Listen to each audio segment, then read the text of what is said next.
Zjistila jsem podle deníku jistého bankéře Wertheima z Prahy, že v jeho bytě přišel profesor Einstein málem o život.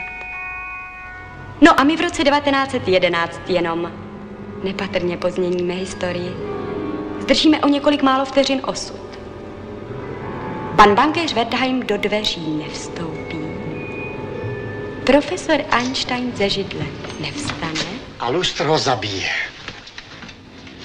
A to bude ten nejméně násilný zásah do historie. Ale pardon. Ten projekt počítá s vraždou. Ano. Ale s vraždou někoho, kdo už je dávno mrtev, pane generále. Připravit, prosím, připravit. Franku! Je to dost půvabné oblečení pro tak významnou příležitost, co říkáš? No. A na druhou? Tak. Moje paní. Pan tajemník Giacometti. Nebudeme zdržovat, jistě se chcete rozloučit. No, proč s tím dělají takové tajnosti žádní fotografové? No. Co to máš na sobě? To je... Proč o tobě nepíšou v novinách? Je to riskantní, to víš co, kdyby... A ty se těšíš? Ano, mám k Praze vztah. Uvidím tatínka. Kde pak ho mám, počkej. Tady, podívej, tatínek.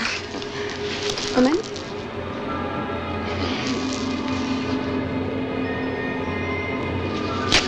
To si dám sebou, prosím. ať vidím, že myslíš taky na mě. Tak páp. No? Papa. No. Papa.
Povedlo se to.